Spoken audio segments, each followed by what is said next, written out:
Reaberta a sessão. A deputada professora Bebel.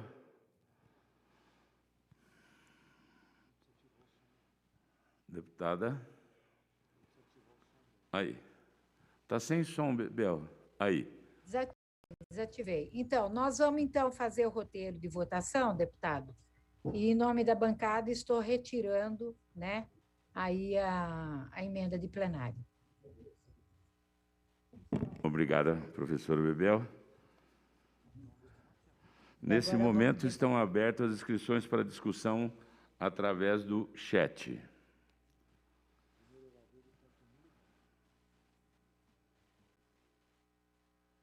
Primeiro orador, deputado Teonílio Barba.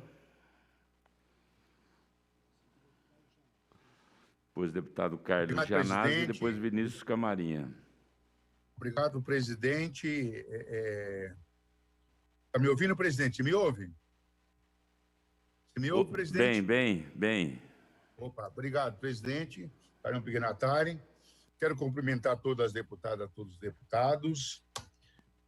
Antes de entrar no tema, que eu quero discutir o tema, presidente, eu preciso primeiro aqui pedir uma ajuda ao senhor, presidente, que fale com o governador João Dória.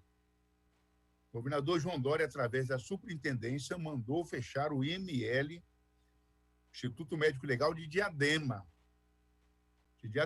Veja bem, é um problema grave.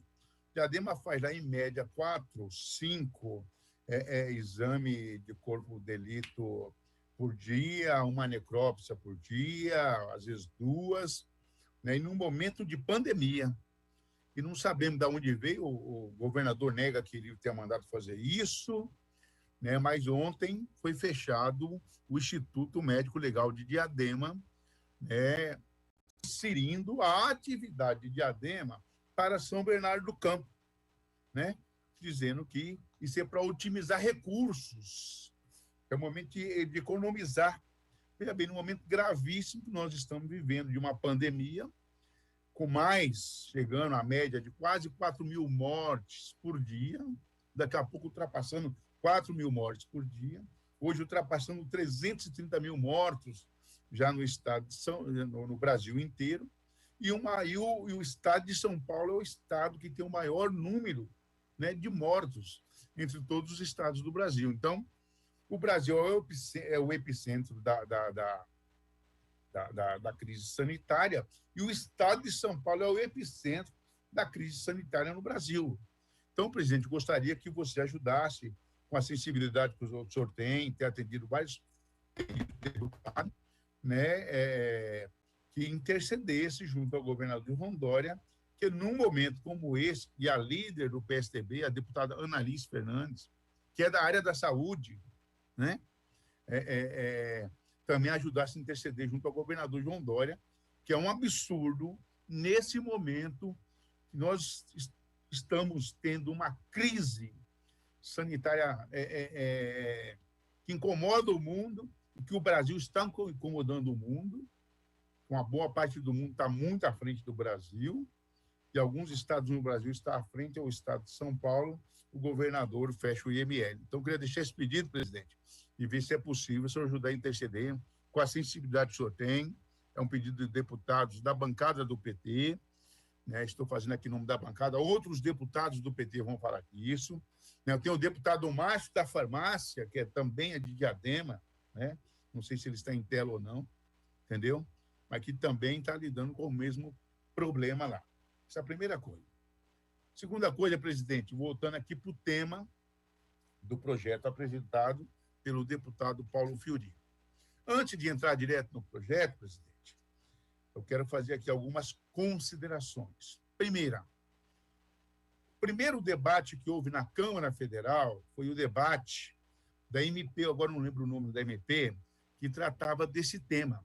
E lá, no debate da MP, o relator introduziu esse debate da compra da vacina pelo setor privado. E foi um debate longo o dia inteiro. O nosso querido Alexandre Padilha, médico, liderou a bancada do PT nesse debate, foi passado por ele a liderança. E aí, com muita pressão de todos os deputados, o relator acabou retirando o artigo 14 da MP, que tratava da compra da vacina pelo setor privado. E aquela MP foi aprovada dessa maneira, retirando o artigo 14, com vários destaques sendo debatidos. No segundo momento, avançou-se pela lei federal, que eu não lembro agora o número. E a lei federal, ela deu conta muito bem de tratar essa questão da compra da vacina. E foi evoluindo, e aí, nos debates, PSOL, a Rede, o PSB, o PT, o PCdoB, e o PDT foi avançando no debate e acabou vingando o que na lei federal. A lei federal diz o seguinte, que o setor privado pode comprar a vacina aprovado pela Anvisa, pelo Ministério da Saúde, e doação total da compra de vacinas, doação total, até que seja vacinado o grupo prioritário, que é composto por trabalhadores da saúde, quilombolas, indígenas, né, e agora está entrando trabalhadores da educação, trabalhadores dos vários setores essenciais. E aí, esse grupo é de 77 milhões de pessoas. Então, toda a primeira compra do setor privado ela tem que ser doada até que esse grupo prioritário seja vacinado. Até que esse grupo prioritário seja vacinado. No segundo momento, o setor privado pode continuar comprando, e 50% do que ele continuar comprando, depois de vacinado, esse setor que é prioritário, o setor privado tem que estar comprando e doando 50% para o SUS, depois que tiver vacinado 77 milhões de brasileiros, e os outros 50% ele tem que utilizar de maneira gratuita para os seus funcionários e para os dependentes dos funcionários, seus trabalhadores. É assim que trata a lei federal. Ela botou várias amarras para que não houvesse no Brasil um problema de o SUS não conseguir comprar a vacina e o setor privado comprando e vacinando. Portanto, quando a Anvisa trata a palavra emergencial o tempo todo, por que é a palavra emergencial? A palavra emergencial é colocada porque quem primeiro tem que comprar a vacina, adquirir a vacina, é o setor público, é o Ministério da Saúde, né? É o Ministério da Saúde, é os governos de estado com suas secretarias de saúde, os municípios com suas secretarias de saúde. Então, por isso que a palavra emergencial ela é extremamente importante. Na hora que essa palavra emergencial, se ela sumir do relatório da Anvisa, e a Anvisa aprova quase tudo com a palavra emergencial, só tem duas aprovadas até agora, que é o Coronavac e a outra da Pfizer, que as duas que têm aprovado até agora, na hora que sumir essa palavra emergencial, está aberta a concorrência. Compra quem pode, quem tem capacidade de comprar, de importar, quem tem relação internacional. Então, hoje, todas as compras tem que haver a autorização do Ministério da Saúde ou feito pelo Ministério da Saúde. Então, a lei federal deu conta de tratar e evoluiu para isso. Mas a vontade do mercado e de alguns que falam que defendem os trabalhadores, de alguns deputados e algumas deputadas que falam, é de defender que o setor privado pode comprar a hora que quer. E não pode ser isso. Tem que seguir o roteiro da lei federal. Existe um novo projeto em Brasília, um novo debate.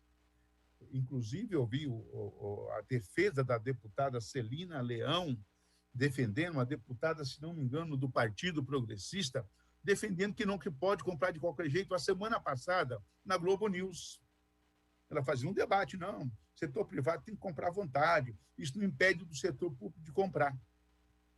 Então, nós evoluímos para uma lei para garantir que primeiro tem que ser vacinado o grupo prioritário, esse grupo de 77, quase 78 milhões de pessoas. E depois foi incluindo outros setores, né? Para mim, ainda falta incluir alguns, Por exemplo, o setor de transporte público não está incluído ainda nesse grupo de prioritários, né? Como o governador aqui de São Paulo incluiu os trabalhadores da educação e os trabalhadores da segurança pública, que são trabalhadores que estão totalmente expostos, né, ao contágio do coronavírus. Então, eu vejo, presidente, com muita preocupação essa tentativa de desfigurar o projeto estadual, como ele havia sido proposto pelo deputado Paulo Fiorilo, né? Aí incluímos o CADIM, que é importante ter a participação do CADIM, mas tem aí agora uma questão que trata que a compra para o setor privado pode ser liberada. Aí não dá, né, gente? Não dá. Não dá para concorrer com o Silvio Santos, não dá para concorrer com os grandes grupos econômicos. Os trabalhadores não conseguem concorrer com isso. Não conseguem. Eu sou daqueles que eu vou defender minimamente aquilo que está previsto na lei federal. Questão do soro, eu estou tranquilo, né, desde que haja comprovação, né, teste, comprovação científica. Não vou entrar nesse debate agora, mas a questão de escancarar para o setor privado comprar, gente, nós não conseguimos, os trabalhadores não conseguem concorrer com a Fiesp. E a Fiesp não vai comprar para os trabalhadores. Nós não conseguimos concorrer com a Fávia, Associação Nacional dos Fabricantes de Veículos. Eles não vão comprar para os seus trabalhadores. Consegue comprar para os seus trabalhadores aonde há negociação com os sindicatos. Aí consegue. Nós não vamos conseguir concorrer com o empresariado do agronegócio. E aqui tem representantes do agronegócio, que eu não sou contrário, deixar bem claro, o deputado Frederico Dávila, deputado Baso Munhoz, deputado Carlão Piganatari, deputado Tamar Borges. Eu sou uma das pessoas que defendo um dos setores econômicos importantes desse país como o agronegócio. Mas nós não vamos concorrer com o agronegócio. Os trabalhadores, quem tem que cuidar, gente, é governo federal, é governo estadual e governo municipal. Coisa que o presidente da República abriu mão de cuidar.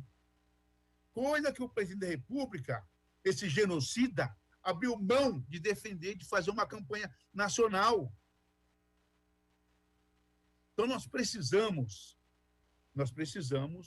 nesse debate, discutir com muita serenidade. Se aqui toda a Assembleia defender que tudo que nós fizermos vai estar amarrado à lei federal, eu vou defender junto com todos os deputados.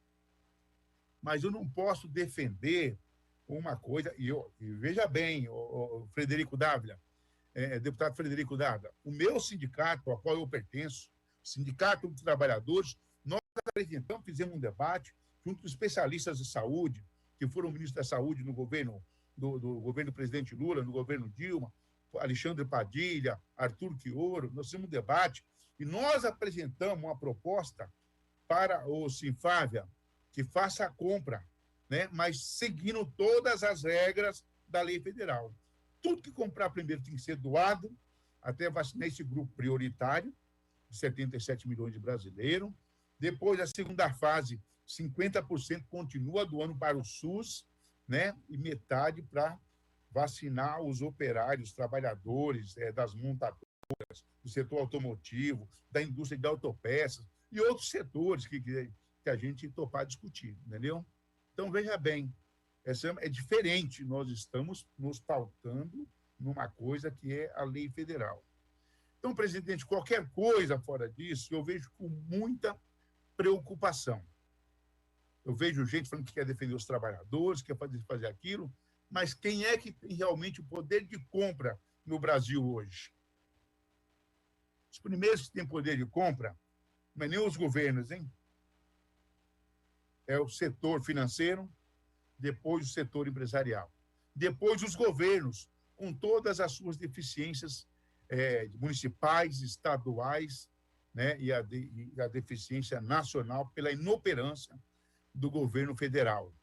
Governo que jogou contra o tempo todo as mínimas condições sanitárias, que era o uso da máscara, o uso do álcool em gel, o distanciamento social, né?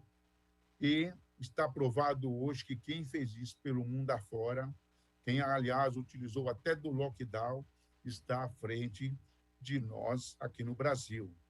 E os estados aqui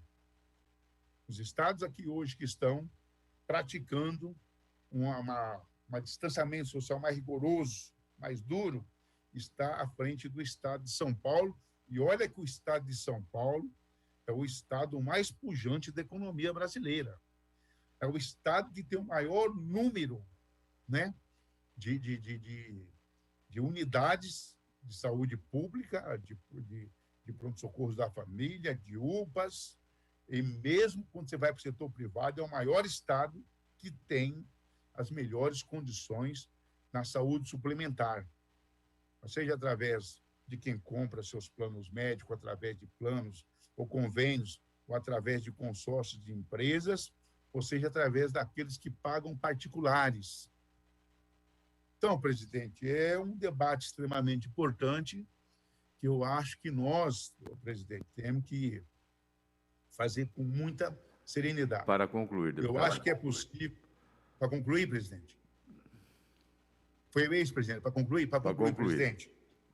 Tá, obrigado, presidente. Então, só para fazer esse pedido a todos os deputados, que vamos ter um carinho muito grande pela questão do SUS, dos trabalhadores, de ser atendido primeiro, e seguindo sempre aquela ordem que foi definida até agora do prioritário. Obrigado, presidente.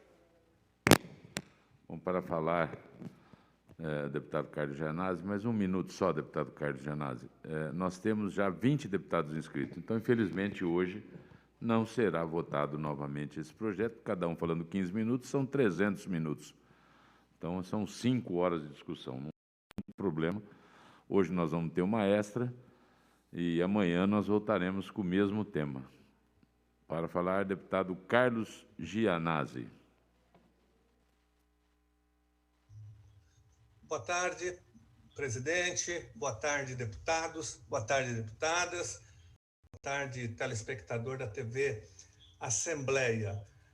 Primeiro, eu gostaria de manifestar a nossa preocupação e, na verdade, o nosso pânico com esses dados que foram apresentados na data de hoje, né? Nós perdemos em 24 horas no estado de São Paulo 1.389 pessoas, ou seja, 1.389 pessoas morreram em 24 horas no estado de São Paulo. Isso é muito grave, né? Esse é o motivo para parar a Assembleia Legislativa, parar o estado de São Paulo e a gente participar ativamente do processo de busca de soluções para o que vem acontecendo em São Paulo.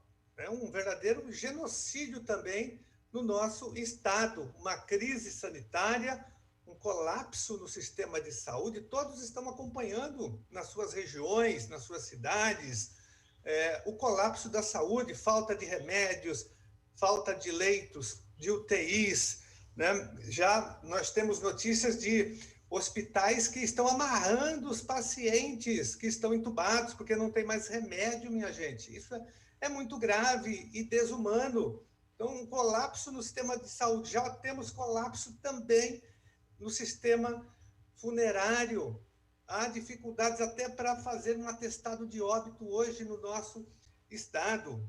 Então, a situação é de uma gravidade sem precedentes e a Assembleia Legislativa tem que sair da arquibancada. Ela tem que entrar nesse jogo, né, de uma forma muito mais forte, porque ela não está participando, não está tomando as devidas providências, está a reboque do Poder Executivo. A Assembleia Legislativa tem um papel fundamental, ela pode muito nesse momento. Então, queria manifestar essa preocupação e esse pânico que já toma conta de toda a população do estado de São Paulo. E falar da nossa inércia, isso que está acontecendo. A Assembleia Legislativa não votou até agora um projeto de renda emergencial para a população, não votou um projeto para socorrer os pequenos comerciantes, o microempresário, para que ele que garante o emprego na ponta da população. A Alesp tem que cumprir o seu papel, não só de legislar, de fiscalizar o Poder Executivo, mas também de representar, de fato, os interesses e as necessidades da população. E, no meio de tudo isso, nesse contexto, eu vejo ainda o secretário da Educação fazendo uma cruzada da morte, nos atacando. A minha deputada Bebel, porque nós apresentamos 2 PDLs revogando aquela farsa do decreto que torna a educação atividade essencial, um truque jurídico, uma farsa, aquele decreto, porque todos nós sabemos que a educação nunca foi prioridade, nunca foi essencial para os governos do PSDB, por isso que as nossas redes de ensino estão sucateadas e degradadas. No entanto, o secretário da Educação, para agradar os grupos empresariais da educação, os grandes grupos empresariais, para fazer média e atender os interesses desses grupos, editou um decreto, né, para que ele sirva de um instrumento jurídico a mais para pressionar a reabertura das escolas, a volta às aulas presenciais. Ou seja, o governo está fazendo uma cruzada da morte em relação a isso. Então, dentro desse contexto todo que eu citei, de colapso, de pessoas morrendo, o secretário continua fazendo a cruzada da morte, baixa até decreto, sendo que vai abrir escola em qualquer cenário. Abre escola, porque a escola é essencial. É mentira, a escola não é essencial para o governo, nunca foi. Isso é uma farsa. Queria fazer esse registro ainda, dizer também da nossa indignação com o que aconteceu ontem aqui em São Paulo, na capital, a secretaria também do PSDB, secretário Padula, que até ontem era chefe de gabinete da Secretaria da Educação, aquele secretário que foi citado no escândalo da merenda, da máfia da merenda escolar, todos se lembram? Eles organizaram aqui em São Paulo uma testagem dos profissionais da educação, uma testagem que foi realizada num grande processo de aglomeração, de aglomerações em vários céus da cidade de São Paulo. Foi um verdadeiro escândalo. Os professores, o pessoal do quadro de apoio escolar, gestores, todos estavam lá aglomerados, porque não houve organização. Eu até disse que talvez o Bruno Covas tenha contratado o general Eduardo Pazuello, que diziam que era especialista em logística. Me parece que, como ele foi demitido do governo Bolsonaro, o Bruno Covas convidou ele para organizar essa testagem em massa na rede municipal de ensino dos profissionais da educação. Deu uma confusão geral, né?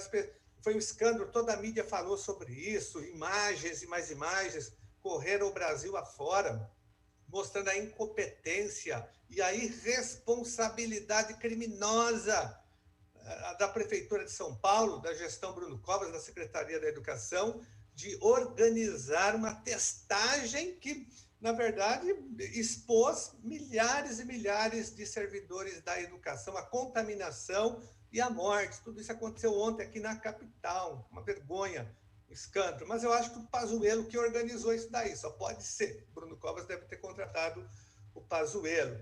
E também ainda manifestar, gente, dentro desse cenário de cruzadas da morte, de genocídios, e, sobretudo, desse populismo da morte que há hoje no Brasil, da necropolítica, também manifestar a nossa indignação com a decisão do Supremo Tribunal, não do Supremo, mas de um ministro, desse ministro bolsonarista, que foi nomeado agora pelo Bolsonaro, o Cássio Nunes Marques, que tomou a decisão absurda, né? Num momento como esse, de auge da pandemia, auge de mortes, o ministro, de uma forma totalmente duvidosa, para não dizer outra coisa, atendeu a um pedido de uma associação de juristas evangélicos. Eu nem sei se essa associação poderia entrar com essa medida no Supremo Tribunal Federal, tenho aqui minhas dúvidas, mas, de qualquer forma, ele suspendeu os decretos aqui em São Paulo que proibiam cultos e missas durante esse auge da pandemia, durante a Semana Santa, que foi uma atitude correta dos governos, é lógico, né? Nós temos que deter a transmissão e a propagação do vírus, já que não tem vacina para todo mundo. O único remédio é esse, é óbvio. O mundo inteiro está fazendo isso, o planeta inteiro, né? É a orientação dos cientistas, dos sanitaristas, dos especialistas. Aí o ministro concedeu, né, a suspensão do decreto, dos efeitos do decreto aqui em São Paulo. Um absurdo total isso, uma cruzada populista da morte, né? Acho que para ver quem mata mais o povo, empurrando o povo para as igrejas, para aglomerar. Então, aglomeração em igrejas, aglomeração para fazer testagem de profissionais da educação aqui na capital. O resultado é esse, minha gente. 1.389 pessoas mortas no estado de São Paulo em 24 horas. E isso tende a aumentar. Todos os estudos indicam que haverá o aumento das mortes no Brasil. Nós podemos chegar a 5.000 mortes. Todos os estudos mostram. É só Vossas Excelências pesquisarem, né? E ainda nesse contexto, nós estamos chocados com o que está acontecendo no IANSP, no Hospital do Servidor Público Estadual. Lá as pessoas já estão morrendo também por falta de leitos de UTI. O IANSP já entrou em colapso, como vários outros hospitais em todo o estado de São Paulo. Agora, o que me chama a atenção, observando e analisando, porque eu estudo a execução orçamentária, né? A gente aprova o orçamento, mas a gente tem que acompanhar a execução orçamentária. Olha, o Estado, nós aprovamos na lei orçamentária para 2021 o orçamento para o IANSP. E o governo destinou apenas R$ 4.096 para o IANSP. R$ 4.000 para o IANSP. E até agora, nem isso ele executou, nem os R$ 4.000 aqui, até o dia 31 de março, que foi onde nós estudamos, o governo não contribuiu nem com R$ 4.000, não contribuiu com um único centavo para o IANSP, que está sucateado e degradado também por falta de investimento. O governo não investe no IANSP, que atende os seus próprios servidores, minha gente. Então, é um absurdo isso. O governo não está investindo no IANSP, por isso que o IANSP está nessa situação. Já estava em colapso há muito tempo, agora nem se fala. As pessoas estão morrendo lá na fila por um leito de UTI. Nós perdemos ontem uma pessoa, um senhor, um servidor público com 77 anos, porque não tinha leito na UTI. E ele morreu, saiu até hoje uma matéria agora na Globo falando sobre o caso dele, que ele ficou esperando e não tem leito. Mas o que acontece no IANSP é o que está acontecendo em todo o Brasil. Agora, voltando para o tema do nosso debate de hoje, em relação ao projeto 108, projeto apresentado pelo deputado Fiorello, um projeto importante nesse cenário que nós estamos vivendo. Esse projeto foi totalmente descaracterizado pelas emendas apresentadas, né? Os penduricalhos, os jabutis apresentados, incorporados a ele, descaracterizou completamente o projeto, principalmente essa proposta privatista de querer privatizar a vacina, que afronta todos os princípios do SUS, do Sistema Único de Saúde. Eu conversei com vários servidores da saúde, o pessoal que milita nessa área, né? Desde professores, intelectuais, pesquisadores do SUS, todos são totalmente contra essa proposta, né, apresentada de comprar vacinas pelo setor privado e vacinar os seus funcionários. Essa proposta é repudiada. Quem defende, de fato, o Sistema Único de Saúde não pode aceitar essa proposta. É a privatização da vacina, é um soco no estômago do SUS e do Plano Nacional de Imunização, que, por incrível que pareça, funciona, né, mesmo nas mãos do Bolsonaro, porque ele existe antes do Bolsonaro, esse programa. E é um projeto, e essa proposta também não é um projeto do Fiorello, o projeto é bom na sua essência. Agora, essa proposta, ela, na verdade, como foi dito aqui, o deputado Barba colocou muito bem, eu me associo ao que disse o deputado Barba, é uma proposta que afronta a própria legislação federal. Como que a Assembleia Legislativa vota uma lei que pode afrontar uma lei já aprovada no Congresso Nacional, já sancionada pela Presidência da República? Não tem sentido. Para atender a que interesses? Quem ganha com isso? Né? Eu quero saber. Né? Será que as indústrias farmacêuticas vão ganhar? Quem ganha com isso? Setores empresariais? O deputado Barba colocou aqui. Muito bem, e eu concordo. Né? Não são os trabalhadores que ganham com isso. Nós temos que respeitar o que já foi estabelecido pelo Plano Nacional de Imunização, o Sistema Único de Saúde, a legislação federal. Não dá para pegar atalho aqui para beneficiar grupos empresariais. Eu não vou colocar minha digital nisso, jamais, nunca, porque o meu compromisso é com a saúde pública, com o SUS e com a democratização da vacinação no Brasil, principalmente nesse momento histórico tão difícil. E tem mais uma coisa que é importante combinar com os russos, para quem está defendendo essa proposta aí de privatizar a vacina, porque, até onde eu saiba, os laboratórios que fabricam a vacina não estão vendendo para a iniciativa privada, só para os governos.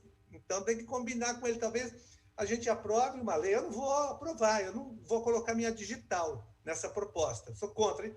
E outras também, mas até toleráveis, né? Que eu achei também um absurdo colocar outros pontos, aí, outras reivindicações que não caberiam nesse projeto, mas esse da privatização da vacina para beneficiar setores empresariais e talvez os interesses das farmacêuticas, mas elas não podem vender. Parece que elas estão, olha, pode ser um tiro no pé, o tiro pode sair pela culatra. A Assembleia aprova uma lei e depois ela não será efetivada porque as empresas farmacêuticas não vendem. Quem está produzindo vacina hoje no mundo não está vendendo para a iniciativa privada. Tenho essa informação, acho que muitos de vocês também. Então, por tudo isso é que nós somos contra. Nós somos a favor do projeto, da essência do projeto, mas nós queremos retirar essa possibilidade de privatizar a vacina que está. Então, essa é a nossa posição. Muito obrigado. Obrigado, deputado Carlos Gianazzi. Para falar, deputado Vinícius Camarinha.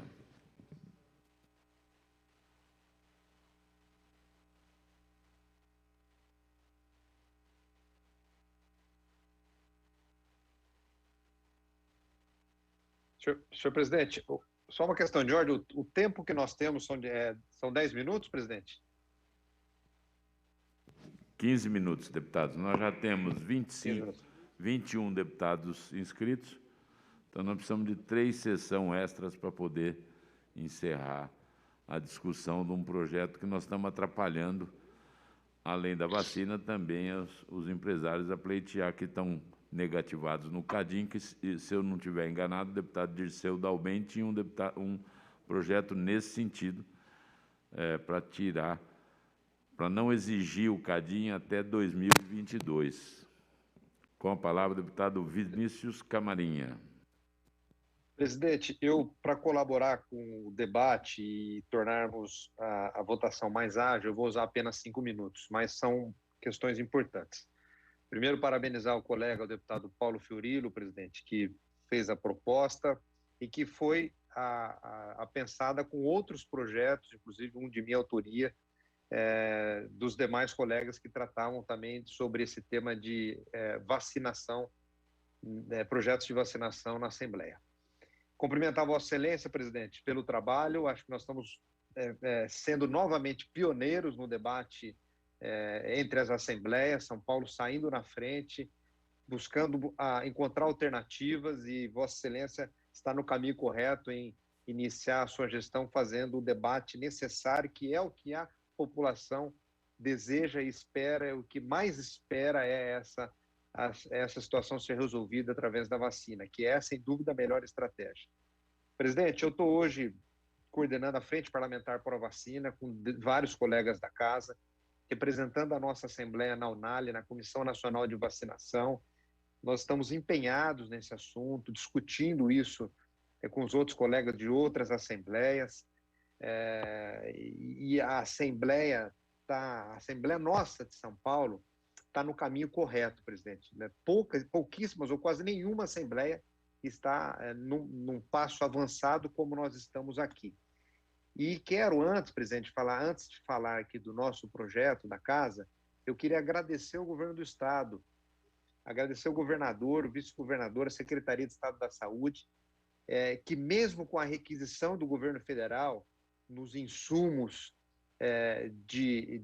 do chamado kit intubação, uma requisição administrativa que foi feita no laboratório Cristal, na cidade do meu amigo Barros Munhoz, Itapira, o que deixou vários hospitais que fizeram o seu planejamento de compra desse kit intubação sem a entrega desses medicamentos. Isso desorganizou o sistema, isso foi para o Ministério da Saúde, trouxe um problema sério para diversos hospitais, e esse final de semana a Secretaria de Estado da Saúde entregou para todos os nossos hospitais o kit intubação, que são sedativos para intubar os pacientes que precisam ser intubados nos casos graves de Covid.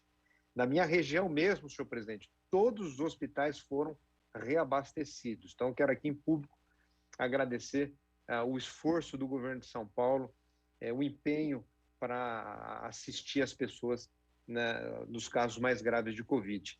Presidente, outra boa ação desse projeto, senhor presidente, é em relação ao CADIM. Nós precisamos fazer o devido enfrentamento da saúde, da vacina, mas o enfrentamento de apoio à economia. Isso é também essencial, é muito importante que nós avancemos nessa pauta.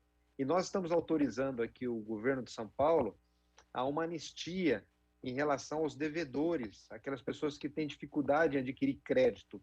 O governo de São Paulo, mais uma vez, senhor presidente, está tomando algumas medidas de apoio à economia através da Desenvolve São Paulo, mas se nós não aprovarmos hoje essa anistia de devedores que possuem o nome sujo, de nada adianta o governo de São Paulo prover algum auxílio se quando forem fazer análise de crédito, essas pessoas não poderem tomar o empréstimo ou tomar o benefício porque vão estar negativados. Então, a gente precisa apoiar e precisamos votar hoje a isenção dos negativados em relação ao CADIM.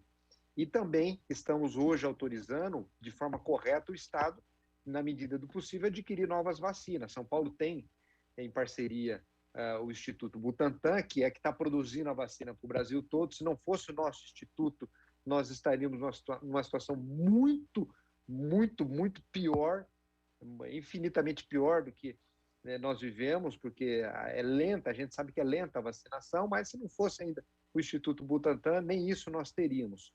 Mas, quem sabe, São Paulo, através dessa nossa autorização, possa buscar novos fornecedores. Em relação à iniciativa privada, senhor presidente, é importante deixar claro aqui a minha opinião. Eu sou um defensor do SUS, o SUS funciona bem, eu fui prefeito, nós temos o Programa de Saúde da Família, nós temos as unidades básicas de saúde, nós temos os agentes comunitários de saúde em endemias esparramados no Brasil inteiro. Então, ninguém aqui está, de maneira alguma, tirando ou restringindo as atribuições do SUS ou as vacinas que irão para o SUS. Até porque, presidente Carlão Pignatari, o Brasil, ainda que tardiamente, mas o Ministério da Saúde já tem contratadas 500 milhões de doses. É bem verdade que isso poderia ter sido feito o ano passado, porque a entrega já teria sido feita nesse primeiro semestre. Mas o Brasil já tem contratadas 500 milhões de doses. E vou dar os números. 130 milhões de doses da nossa Coronavac pelo Instituto Butantan. 220 milhões de doses da AstraZeneca. 100 milhões de doses da Pfizer. 38 milhões da vacina Janssen, da Johnson & Johnson. E 42 milhões do consórcio COVAX Facility, da Organização Mundial de Saúde. Então, o SUS tem já contratado as vacinas necessárias que o Brasil precisa. O SUS tem. Qual é o prejuízo, senhor presidente, se nós autorizarmos a iniciativa privada a buscar outras vacinas, correr atrás de outros fornecedores que estão pesquisando, estão avançando, estão evoluindo?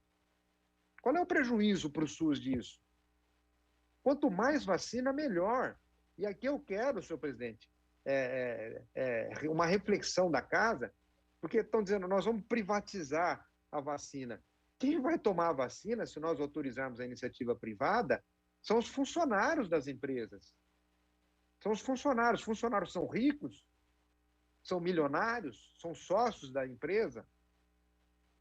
É claro que vai facilitar, é claro que se nós conseguirmos dar a oportunidade da iniciativa privada se somar ao SUS, mais gente nós vamos vacinar o mais rápido possível. Isso é guerra, presidente. É guerra. Nós não estamos aqui para discutir posições ideológicas. Nós estamos vivendo um momento de guerra, tem gente morrendo todos os dias. Aliás, gente, não, tem milhares de irmãos nossos brasileiros morrendo todos os dias. Hoje eu perdi um parente. Semana passada, um outro tio meu, e assim vai. Então, quanto mais vacina, melhor. Mas não terá prejuízo ao SUS. Nós não estamos tirando vacina do SUS. O SUS já tem as vacinas contratadas. Então, senhor presidente, eu defendo que nós façamos, sim, autorização para a iniciativa privada doar. E a questão técnica jurídica, senhor presidente, ela é debatível. Até porque hoje mesmo, numa decisão judicial do Tribunal Regional Federal da Terceira Região, nós tivemos uma decisão favorável em favor do Sindicato dos Empregados do Comércio de Campinas, que autorizou a esse sindicato a adquirir vacinas. Eu não li a decisão ainda, mas certamente cai por terra a lei que obriga apenas o governo federal.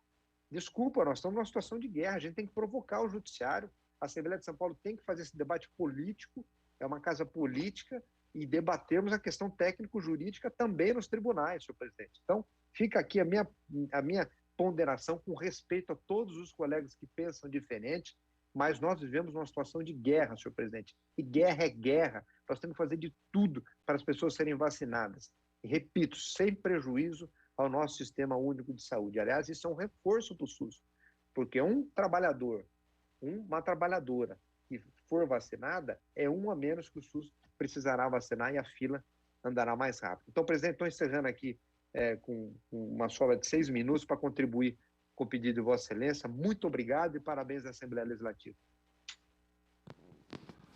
Para falar, deputado Emílio de Souza.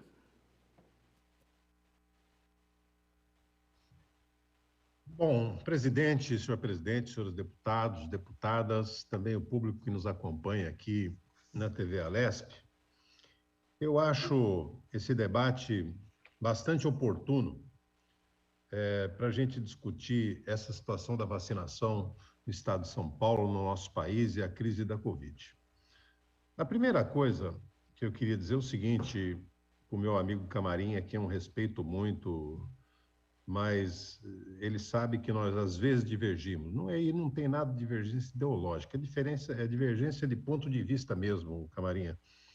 Veja bem, o Brasil tem uma das coisas que o Brasil tem mais experiência na área da saúde é a imunização. O SUS construiu ao longo de décadas um sistema nacional de imunização, um plano nacional de imunização. E esse plano tem uma concepção, envolve os estados, envolve os municípios, tem começo, meio e fim. Sempre foi assim. Foi assim que o Brasil venceu o H1N1, foi assim que venceu lá atrás o sarampo, venceu a poliomielite, todas as vacinas importantes, as doenças importantes foram a partir, mesmo quando não havia o SUS, foi a partir da estrutura do Ministério da Saúde, de maneira centralizada. Para quê? Exatamente para dar um mínimo de igualdade, para que a pessoa pobre possa ter acesso à vacina da mesma forma que o rico.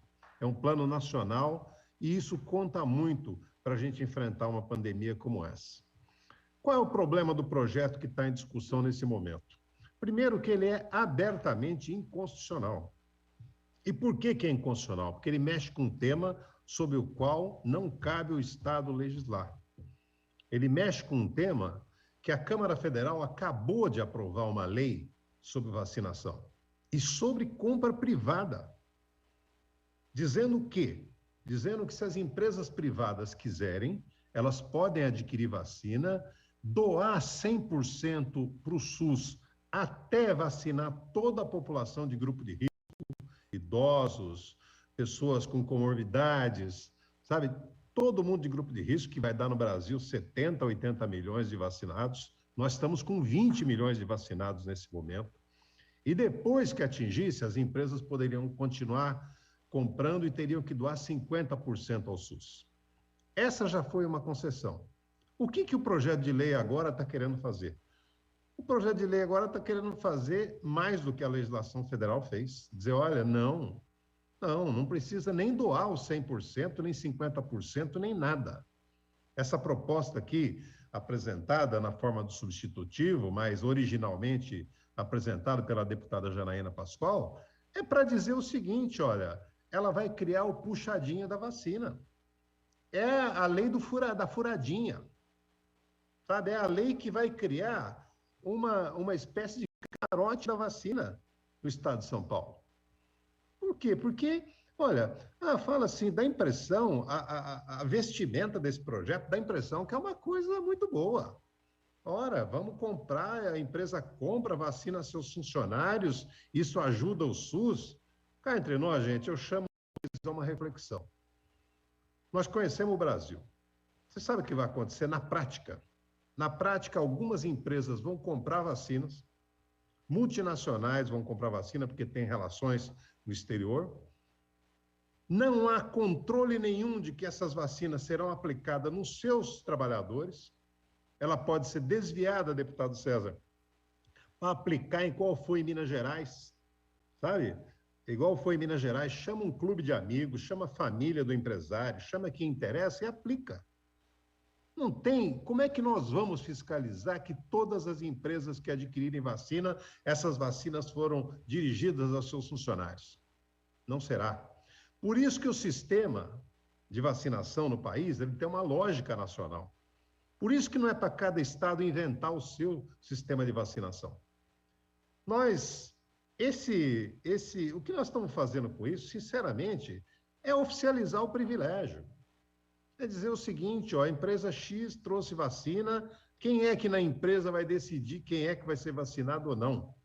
Uma empresa que tem, 100 funcionários, 100 empregados, quem disse que a vacinação vai ser para elas ou vai ser só para a diretoria, para a gerência e para os familiares? Quer dizer, você vai criar um mercado paralelo de vacina no Brasil. Essas vacinas que entrarão no Brasil legalmente, podem até ser desviadas para comercialização. Você não tem controle. Quando sai da mão do SUS, você não tem controle. O que você vai fazer, na verdade, é tentar esse atalho. Esse atalho vai criar o que aconteceu em Minas Gerais, aquela coisa vergonhosa. Quem disse, inclusive, sobre a qualidade das vacinas? Quando você segue a norma e traz a vacinação como a Anvisa aprovou, a importação de vacinas, como os órgãos de fiscalização e controle, você controla, inclusive, a qualidade das vacinas. Quem é que vai controlar a qualidade de vacina importada por uma empresa? Quem é que disse que não pode ser importada ou desviada de algum lugar, como fez essa falsa enfermeira em Minas Gerais? Nós vamos pulverizar a vacina? O que parece ser uma coisa boa não tem nada de bom, tem muito de arriscado. O que o Brasil precisa fazer é outra coisa. Nós já passamos uma situação onde o governo Bolsonaro claramente negligenciou a vacinação no Brasil, falou contra. Quando começou a pandemia, um ano atrás, os países, os laboratórios, os grandes laboratórios, começaram a discutir a vacinação, a criação de vacina. Todo mundo se lembra dessa discussão. Muita gente falava, no segundo semestre vai ter vacina, até o final de 2019 vai ter vacina. Você sabe o que os países fizeram naquela época? Antes de ter vacina, antes das pesquisas terminarem, já deixaram lotes reservados, deputado Engler. Então, os Estados Unidos falou, bom, a produção toda da Pfizer nos Estados Unidos é para nós primeiro, a Europa segurou os dela, sabe? E o que o Brasil fez? Ficou aqui discutindo, além de não reservar vacina, ficou discutindo aqui que vacina não servia, que vacina podia transformar as pessoas em bicho, né? Que vacina podia trazer fake news dizendo que vacina podia trazer outros vírus daqui para dentro do corpo da pessoa. Isso foi o que o governo brasileiro fez. Essa vergonha que levou, não é uma vergonha política, é uma vergonha que levou à morte de milhares de pessoas. O Brasil não precisava tá com 330 e poucos mil mortos. Não precisava. Claro que teria mortos, infelizmente, mas não precisava ser dessa magnitude se tivesse enfrentado. O que fez São Paulo? Você vê como eu quero desideologizar esse debate. O que fez São Paulo? Corretamente. O governador Dória não é do meu partido, sou adversário dele, mas fez correto.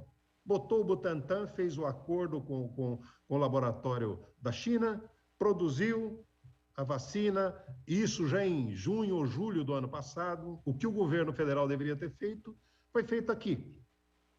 Bom, o que era a discussão? A vacina da China eu não quero, que a China é comunista, não sei o que lá. Quem é que está ideologizando esse debate? São os bolsonaristas. E ele, que tratou com total irresponsabilidade essa questão. Hoje, depois que viu que não tinha jeito, começou a correr atrás da China. O imbecil do filho dele é um imbecil. O Eduardo Bolsonaro chegou ao ponto de ir lá criticar a China, chamar de o vírus chinês, quando precisava deles. Não tem competência para tocar essa questão. As 330 mil mortes estão sim nas costas do Bolsonaro. E quem mata o seu próprio povo não tem outro nome, é genocida. Isso que ele é. É um genocida e vai pagar, a história vai cobrar a cara do Bolsonaro. É verdade, Camarinha, nós estamos numa guerra. E como toda guerra, você está vendo bombas caírem em todo lugar e torcendo para que ela não caia na sua casa. Não atinja os seus. Então, o que vem acontecendo? A vacinação só tem as formas de enfrentar o vírus, todo mundo sabe, é isolamento social, é higiene, cuidado, máscara e vacinação, que foi negligenciada e nós estamos atrasados. E agora, quer dizer, os bolsonaristas querem, nos estados, igual estão fazendo aqui em São Paulo, querer criar um atalho que favoreça algumas pessoas. Não, nós entramos junto nesse barco, agora nós temos que fazer a vacinação chegar mais rápido. E aqui tem um problema de competência também. Por quê? Porque o Brasil tem condições de aplicar mais de 2 milhões de doses de vacina por dia. Os Estados Unidos ontem aplicou 4 milhões de doses num dia.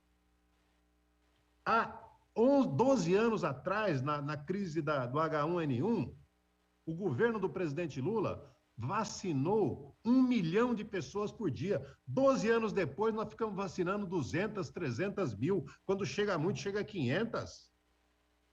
Que nome tem isso, se não incompetência? Então, acelerar a vacinação, sim, mas sem jeitinho.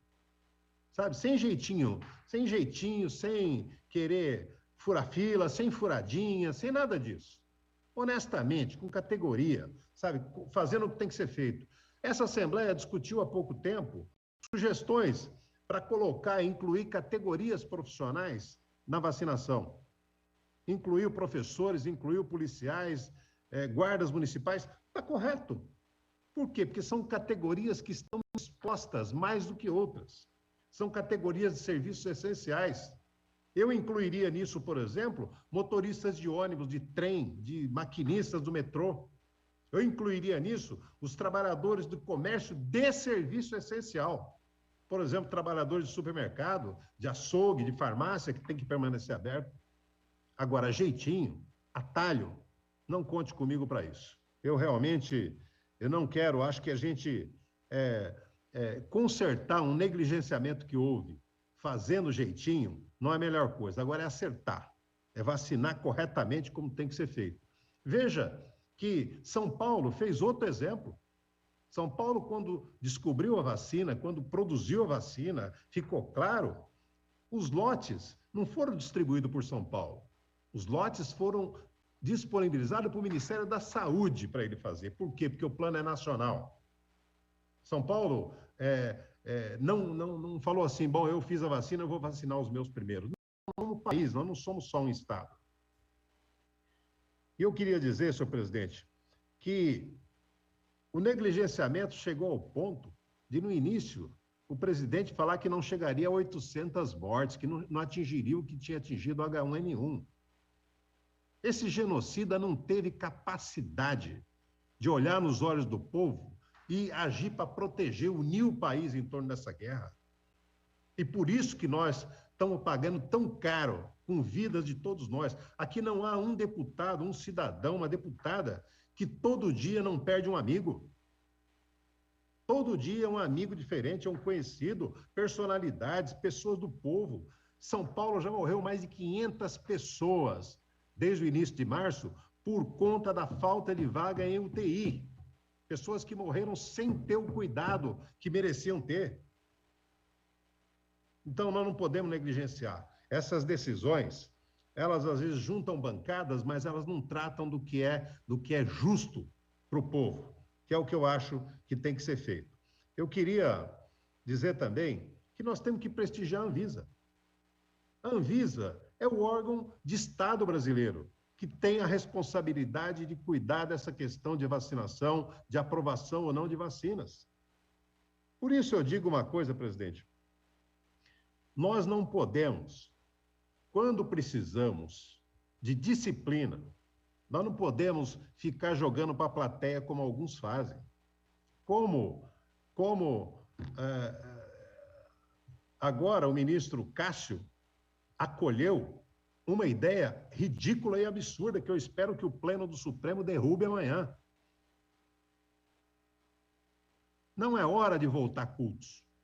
Não é hora. E não venha me falar aqui que é contra a religião, que está querendo proibir religião. Proibir religião coisa nenhuma, mas a religião, ela pode e deve ser virtual nesse momento. Ela pode e deve confortar as pessoas espiritualmente sem expô-las a risco, como alguns querem. Eu respeito demais todas as religiões, e aqui todos respeitam. Então não me venha com o discurso de que está perseguindo religião. Não, aqui nós estamos perseguindo a ciência e o objetivo de derrotar esse vírus que está causando tanta dor no Brasil. Finalmente, presidente. Para concluir, deputado. Eu penso que assim, nós temos que conjugar os verbos que interessam. Vacinar, não aglomerar. O verbo aglomerar tem que ser extinto agora. O verbo proteger, de proteger as pessoas com máscara, com álcool gel, com tudo que tiver. E apoiar o povo na situação difícil que ele está vivendo.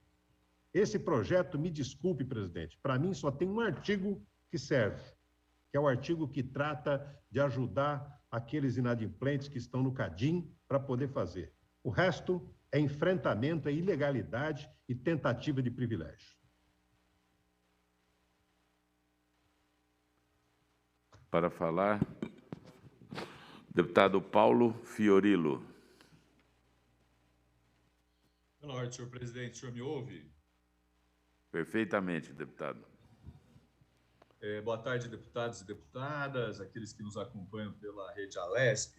Eu quero iniciar aqui fazendo coro com o deputado Teonílio Barba sobre o fechamento do ML de Diadema, que foi uma surpresa para o poder público e para as pessoas que precisam daquele instituto na cidade de Diadema.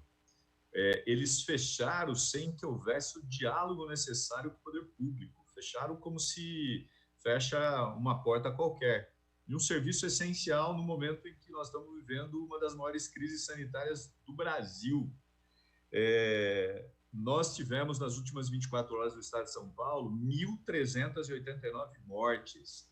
Isso significa que hoje nós vamos ter mais de 4.000 óbitos no Brasil. Mais de 4.000 óbitos no Brasil. É um número absurdo, absurdo. Para quem achava que seriam só 800 em toda a pandemia, nós estamos chegando a números que nós não podemos nos conformar. Nós precisamos ter atitudes contra essa situação que nós estamos vivendo. Então, eu queria deixar aqui registrado, o deputado Barba pediu ao presidente que pudesse interceder junto ao governador. O deputado Márcio da Farmácia, que está acompanhando aqui a sessão, tirou foto, inclusive, com o deputado, com hoje o nosso secretário da Casa Civil, Cauê Macris, falando da continuidade do ML, mas parece que foi insuficiente. Então, eu queria deixar registrado essa questão antes da minha intervenção sobre o projeto 108.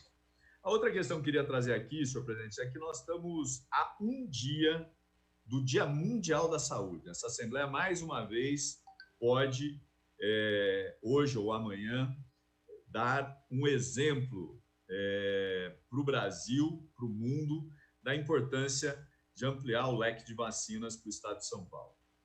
Pena que o projeto apresentado, como eu disse lá atrás, sofreu mudanças que o descaracterizam. Nós vamos tratar disso em seguida. A OMS definiu o dia 7 de abril como o Dia Mundial da Saúde, e ela faz um manifesto curto, mas importante, porque coloca o que a Covid trouxe para o mundo.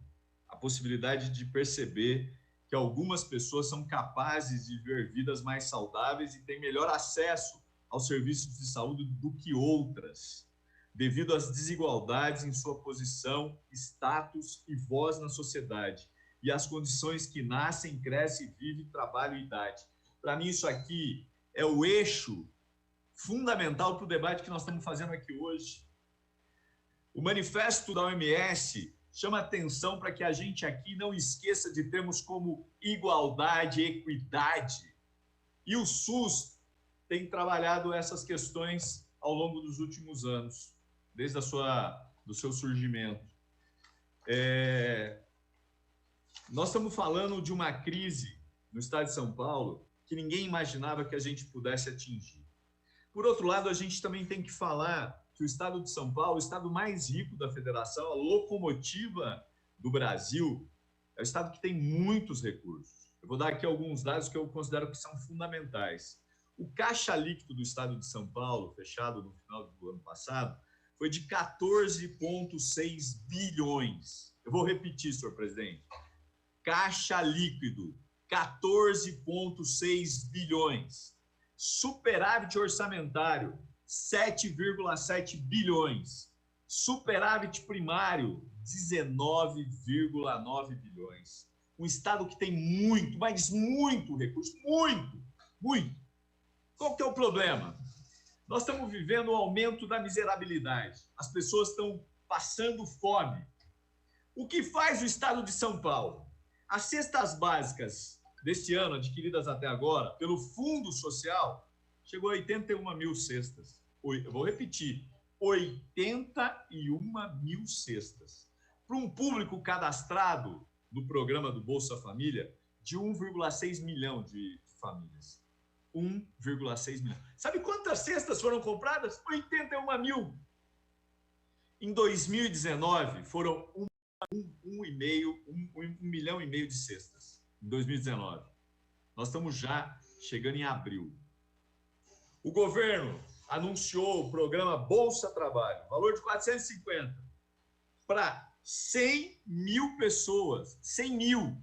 O programa está parado, a gente não votou. Eu não consigo entender. O projeto que era importante, prioritário, está parado. Está parado aqui. Nós precisamos votar. Propôs, só para vocês terem um parâmetro, o auxílio emergencial disponibilizado ano passado atingiu no estado de São Paulo 13 milhões de pessoas.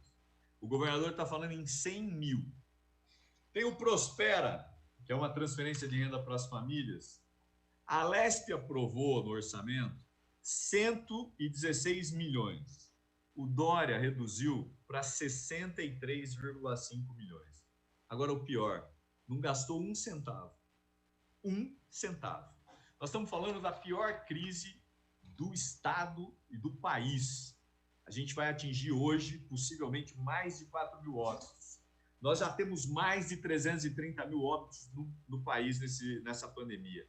Os estudos dizem que nós podemos chegar a 500, a 550 em julho.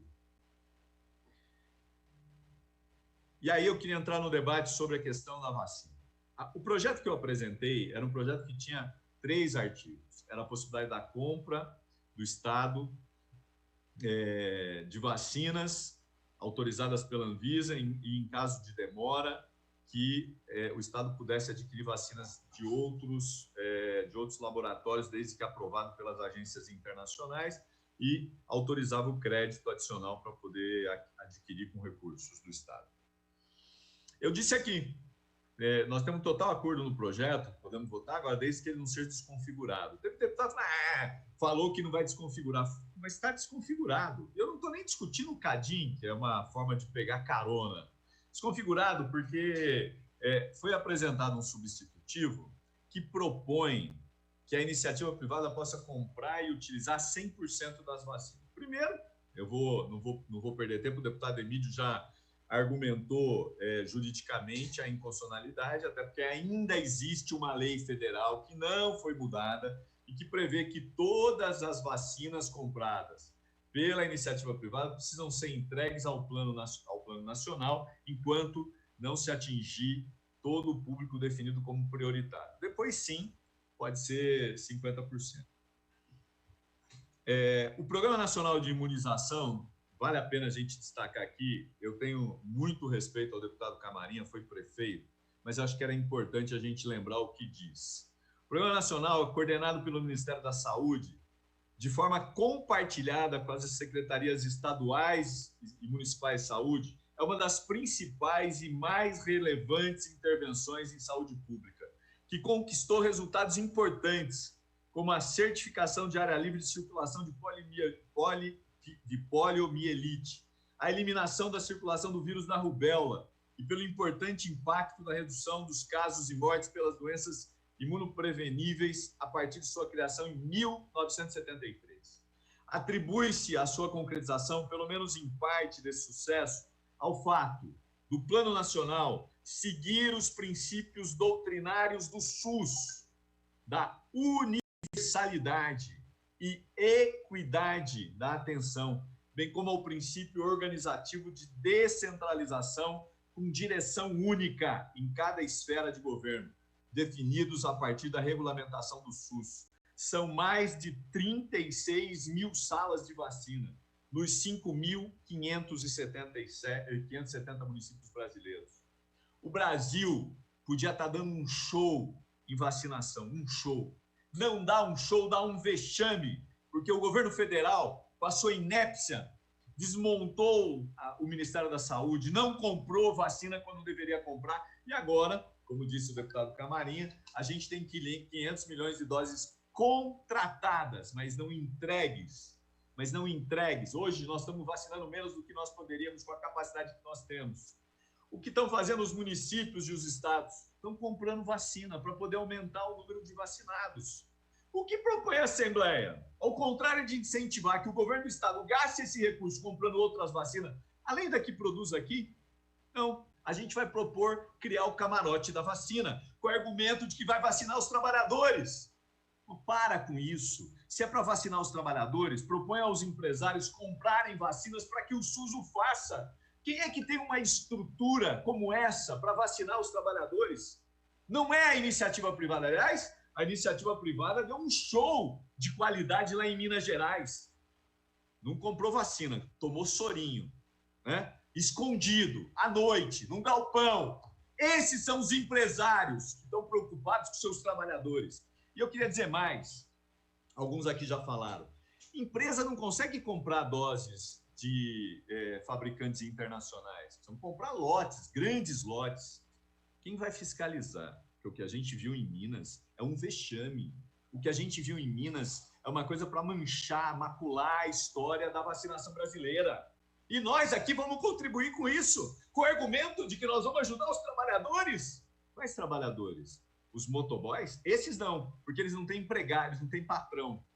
Os que trabalham nas montadoras, que suspenderam o trabalho, o deputado Barba falou, o sindicato é favorável, mas concorda em comprar e entregar a parte que é do SUS, 100%, até que se cumpra a imunização daqueles que são os prioritários. Agora, se aqui tem deputado ou deputada que também não concorda em ter vacinação para prioritários, para os com comorbidade, por idade, que digam, que assumam a sua responsabilidade. Nós aqui precisamos dar um show de vacinação.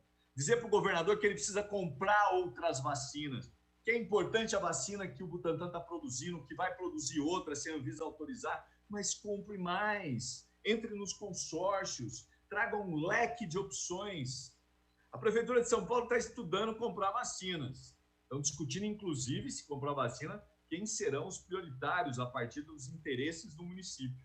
Nós aqui estamos produzindo 1 milhão, 2 milhões, entregando para o governo federal, né, para capacidade de distribuição, para aplicação. Agora, nós precisamos valorizar o que nós temos. O SUS é fundamental. E aqui não há um discurso ideológico. O SUS foi aprovado na Constituição de 88 por vários partidos de diversas ideologias e tem mostrado a importância que é para o Brasil, como disse aqui nas vacinações já feitas. Bom, queria concluir aqui, senhor presidente, dizendo o seguinte: para evitar esse problema de que, vamos comprar, os empresários compram, vamos vacinar, e pior, né? Porque o texto diz colaboradores. A deputada Analice Fernandes levantou uma questão importante. Colaboradores. Eu não sei quem são esses colaboradores, né? Se vão ser vacinados por uma falsa enfermeira, se vai ter uniforme, se vai ter agulha, seringa, sei lá o quê. Nós podemos fazer outra coisa, nós podemos propor o seguinte: os empresários vão comprar, entregar para o Plano Nacional e nós vamos dizer que é preciso também vacinar as categorias que são essenciais. O deputado Márcio da Farmácia apresenta também um texto em que elenca categorias. Existe um decreto federal que estabelece as categorias essenciais. Vamos propor, nós vamos ampliar a compra de vacinas, os empresários vão comprar e doar, e aí nós vamos vacinar as categorias essenciais. Esse é o grande desafio, porque daí o trabalhador também vai ser vacinado. O trabalhador que tem carteira assinada e aquele que não tem carteira assinada. Mas quem vai fazer isso? O SUS. Nós estamos propondo uma ruptura num sistema que funciona, que é exemplar para o mundo. A troco do quê? De criar um camarote da vacina com o discurso que é para ajudar o trabalhador?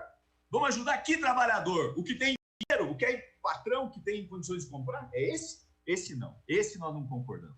Por isso nós estamos propondo um destaque, vamos encaminhar junto com outros parlamentares, para retirar esse artigo e submeter a lógica que já está aprovada pelo governo federal.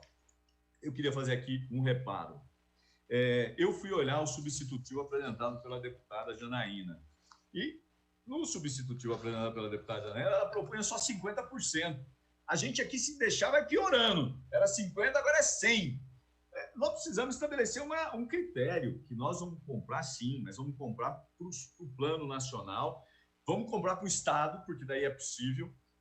Há uma discussão feita no município de que se o município comprar, ele podia negociar com o Estado para ficar com as doses e elas serem descontadas no final do plano. Então, o município deixa de receber as doses do Plano Nacional, compra uma cota maior e depois vai sendo descontado de forma gradual até o final do plano. Eu acho que essas coisas são importantes, necessárias. O Estado tem recursos, já disse aqui, poderia comprar as vacinas e elas serem aplicadas naqueles que são prioritários e naqueles que são essenciais. A gente tem muita gente trabalhando que precisa ser imunizada e que, se continuar nesse plano, nessa vagareza, nós não vamos fazer absolutamente o que é preciso nesse momento de guerra, que eu concordo. É um momento de guerra e nós estamos perdendo muita gente. Estamos perdendo amigos, parentes, políticos, estamos perdendo médicos, enfermeiros, estamos perdendo gente que são pessoas fundamentais nas nossas vidas. Então, eu queria deixar aqui essa preocupação para que a gente evite entrar num grande equívoco, que é essa compra pela iniciativa privada. Muito obrigado, senhor presidente.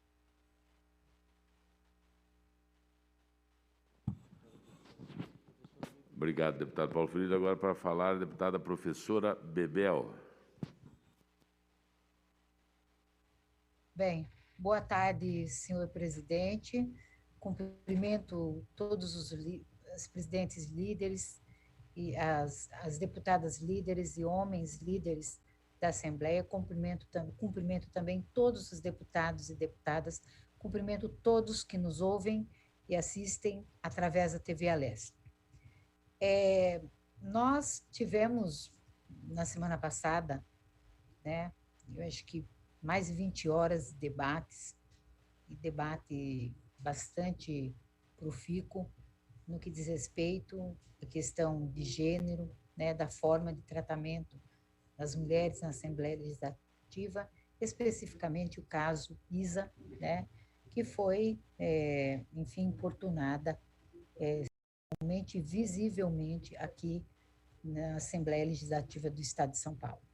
Eu abro essa minha fala, primeiro cumprimentando o relator da matéria, deputado Emílio de Souza. Acredito que foi um relatório equilibrado, um relatório, né, que não era o dos sonhos, né, deputado Emílio, porque o do sonho a gente pode esticar a corda, mas nem sempre a gente estica a corda, a gente faz o que é possível, numa conjuntura possível. Cumprimento toda a comissão de ética, cumprimento a senhora presidenta Maria Lúcia Amari também. Eu não poderia deixar de fazer este comentário como se fosse página virada, né? E que isso não deixasse nada para a história das mulheres no estado de São Paulo e no Brasil, porque foi objeto de observação nacional e internacional. Então, acho que muito importante que nós não nos esquecemos desta pauta, a pauta de gênero das mulheres, que, sem dúvida nenhuma, tomou conta a semana passada. Entro para discutirmos essa questão do PL 108/2021, né, que, ora, era um PL, eu considerava, né, bastante razoável, porque autoriza, da autoria do, não é porque só é de autoria deputado Paulo Fiorilo, outros PLs também de mesmo teor estavam na casa, mas o deputado Paulo Fiorilo foi um dos primeiros a apresentar esse PL, né?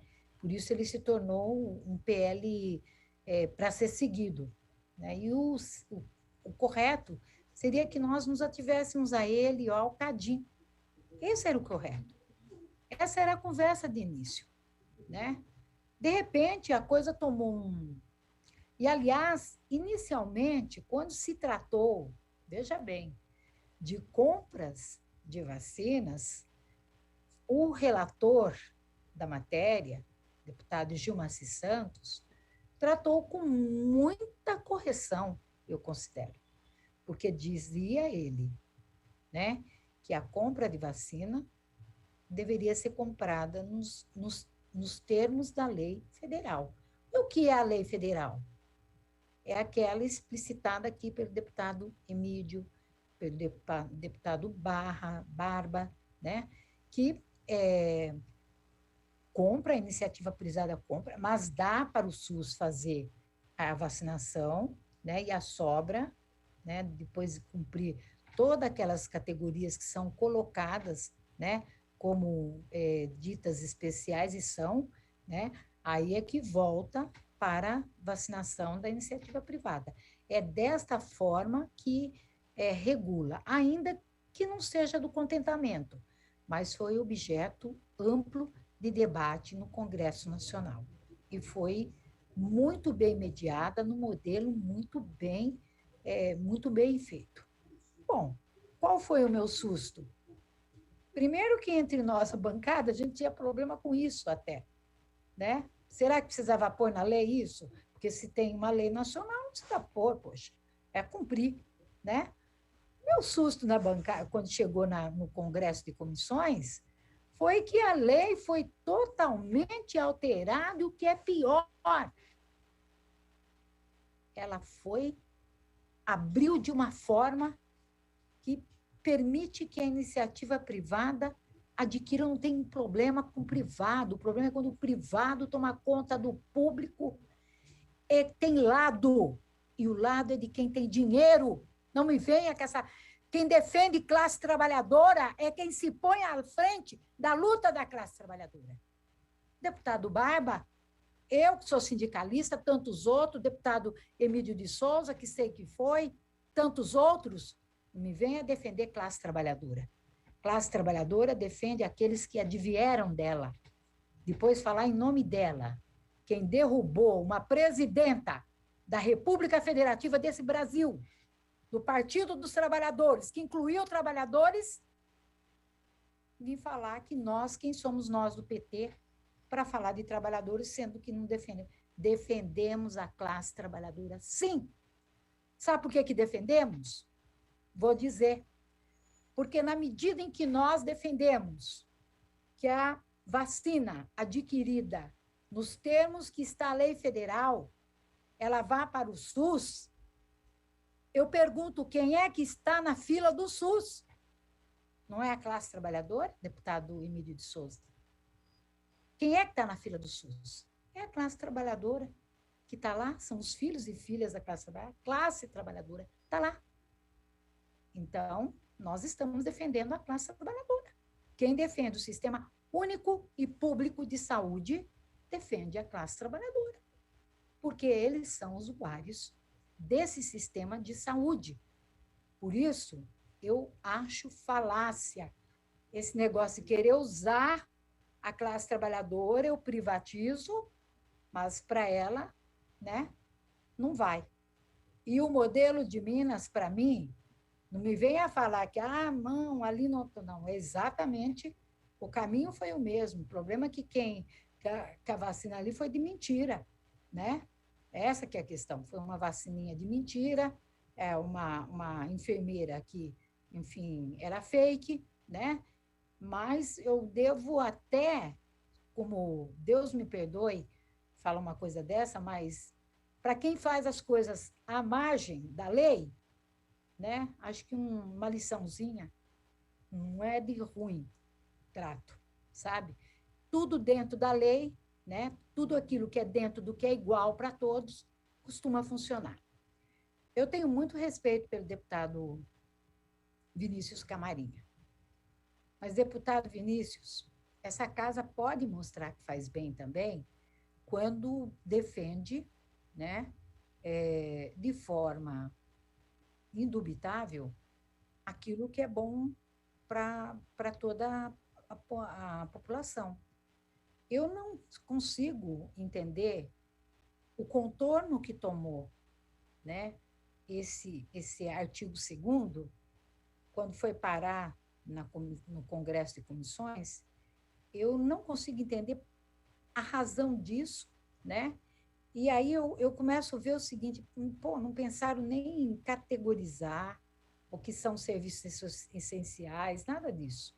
Uma coisa que está muito em debate hoje em dia é o que caracteriza serviços essenciais. Aliás, eu tive um embate muito pesado nesse fim de semana com o secretário da Educação.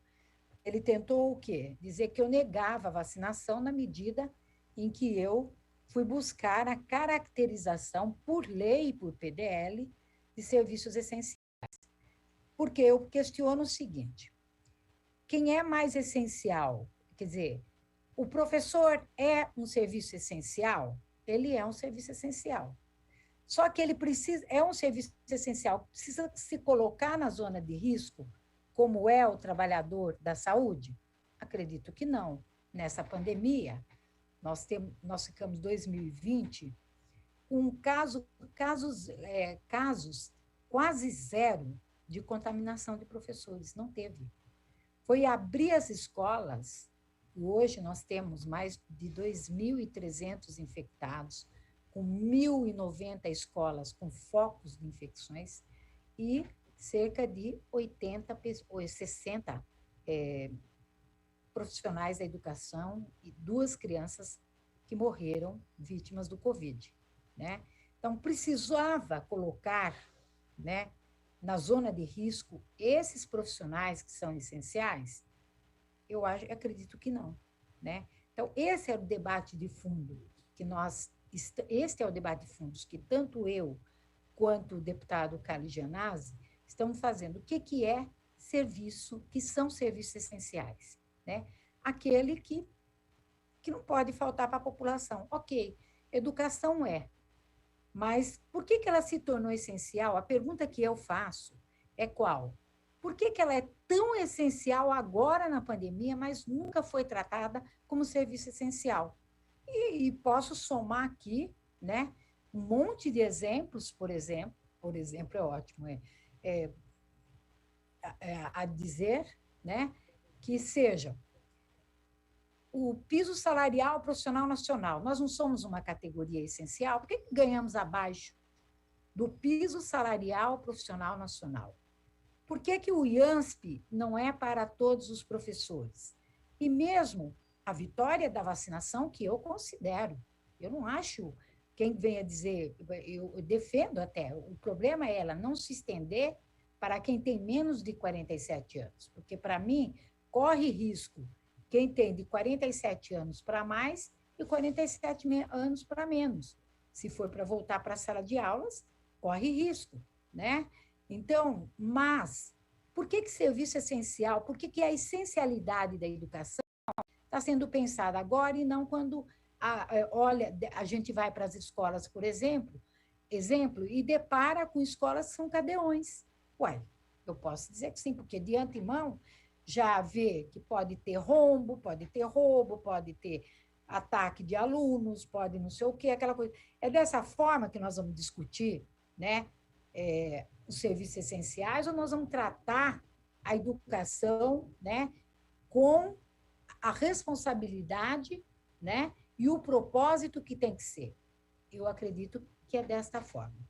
Fazendo debate no escopo desse projeto de lei 108 de 2021, eu lamento muito que o encaminhamento tenha sido dado de forma tão transversa daquela que a gente queria, não imaginava que fosse, né? Porque o CADIM, nós temos total concordância. Aliás, a bancada nem titubeou com essa questão, né? O CADIM foi uma coisa que a gente falou, não, é óbvio, né, que os inadimplentes têm que ter aí possibilidade de fazer seus empréstimos, porque, enfim, é um tempo, né, que está tudo com dificuldades, então vamos tentar resolver o problema aí, né, de quem precisa de empréstimos. Então, abrir para o Desenvolve São Paulo, enfim, as formas de financiamento que tem. Agora, por favor, né, quero aqui lamentar que nós estejamos, né, discutindo, e eu até de início tinha colocado uma emenda de plenário que não possibilitaria nem esse debate. Por fazer o debate, eu abri mão da emenda do plenário para fazer o debate no roteiro de votação e peço, senhor presidente, o seguinte, né, é importante discutir o termo legal da vacinação, como está nacionalmente, porque hoje a própria relatora que abria, ela teve que voltar atrás e aderir, né, ao Plano Nacional de Imunização, né, nos termos que está lá. Então, por que colocar essa questão que divide a casa, né, que essa compra inadvertida de vacinas que a gente não sabe para onde vai? Não vem dizer para mim que, olha, é para, por exemplo, vamos lá, digamos que a POS com mais outros, não, vai ter que comprar um número, né, de vacina. Eu já me sinto contemplada e acho que como é que eu falo? O setor público é que tem que servir, tal, mas digamos que fosse o caso, você tem que arrumar no mínimo 400 mil para poder comprar a vacina e assim mesmo não ter a totalidade de volta. Então, eu acho melhor, senhor presidente, que fosse retirado esse artigo 2º, né? Tocássemos aí o projeto, ainda não muito a contento, mas tocássemos, porque se retira, a gente pode fazer discutir as categorias essenciais, por exemplo, que é o substitutivo apresentado pelo deputado Márcio da Farmácia, pela bancada dele, né? Então, acho que é uma forma, né, da gente meio que consensuar, né, e fechar em pontos importantes, que é o CADIM, é o fato do governador ter abertura. Deputada, por favor, para concluir. Comprar, né? E, ao mesmo tempo, dizer, e para fechar, que eu fico muito feliz do reconhecimento do Instituto Butantan, posto que no 529 ele era para ser extinto, né? e por propositura do senhor governador. Muito obrigada, senhor presidente. Para falar, a deputada Janaína Pascoal. Obrigada, senhor presidente. Cumprimento Vossa Excelência, todos os colegas que participam dessa sessão. Gostaria de fazer uma primeira consideração, só para lembrar que, muito embora nós estejamos debatendo um projeto que, na origem, é de autoria do deputado Fiorilo, o que foi debatido nos vários colégios de líderes, no próprio Congresso de Comissões, foi que nós prepararíamos um projeto da casa, né? Haja vista que vários deputados apresentaram projetos almejando acelerar, melhorar a imunização da população. E por uma questão regimental, o projeto número 1, né, que era do deputado Fiorilo, é que encabeça essa discussão. Porém, é um projeto da casa, né? Eu julgo importante fazer essa consideração, porque parece que, vamos dizer assim, aquelas pessoas que fizeram sugestões, e eu fiz várias com convicção, as defendi e defendo, estariam trabalhando para descaracterizar, né, talvez maldosamente, a proposta do autor. Nós não estamos debatendo projeto de deputado, nós estamos debatendo uma iniciativa da casa. E a casa está fazendo um debate vanguardista. Por quê? Porque fomos nós, primeiramente, que levantamos essa possibilidade do setor privado adquirir os imunizantes para vacinar os seus empregados de maneira absolutamente gratuita, que fique muito claro. Inicialmente, eu propus, inclusive, que fossem os empregados e seus familiares. Várias modificações foram sendo feitas e ficou estabelecido no artigo 2º, que eu considero um artigo muito importante, que os empregadores poderão adquirir as vacinas para imunizar os seus funcionários.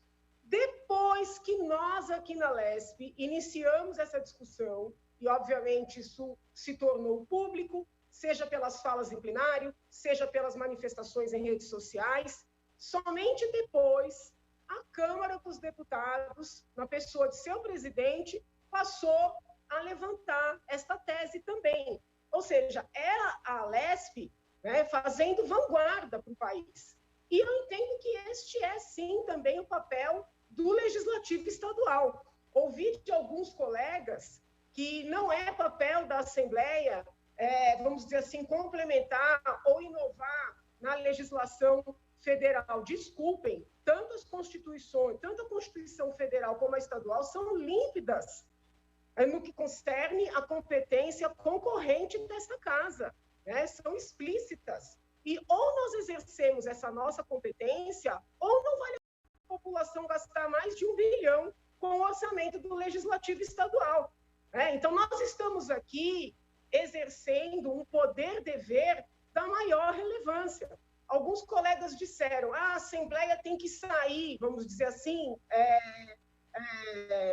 da posição passiva de só acompanhar. Desculpem, nós somos a Casa Legislativa que mais contribuiu, inclusive com descontos nos próprios salários, e quando nós fazemos propostas que passam a ser copiadas pelo Congresso Nacional, nós estamos mostrando, né, que estamos agindo e não apenas assistindo. Como se não bastasse o fato de termos levantado um tema que foi abraçado pelo Congresso Nacional, na data de hoje, o Egrégio Tribunal Regional Federal da Terceira Região, por decisão do excelentíssimo senhor desembargador federal, Dr. Joronso de Salvo, prolatou uma decisão também vanguardista, que vai ao encontro, ou seja, no mesmo diapasão da proposta que integra o projeto que está sendo debatido hoje. O desembargador concedeu, eu quero frisar isso aqui, ao Sindicato dos Empregados do Comércio de Campinas, Paulínia e Valinhos o direito de adquirir entre 500 mil e 1 milhão de doses de vacinas para imunizar os trabalhadores do comércio, balconistas, pessoas que trabalham na cobrança, né, de pequenos, médios ou grandes instituições de comércio. Eu gostaria de entender, né, quem são esses ricos comerciários representados pelo Sindicato dos Empregados. Então, eu estou vivenciando aqui uma experiência sem precedentes. O Partido dos Trabalhadores, que é um partido sindicalista, né, que advém do sindicalismo historicamente, trabalhando contra a luta dos próprios sindicatos, trabalhando contra os trabalhadores. E o magistrado, ele afasta uma por uma, né, desculpem falar dessa forma, mas falácias, de que autorizar o empregador a adquirir imunizantes para os funcionários seria algo contra o SUS, ou algo, vamos dizer assim, elitista ou classista.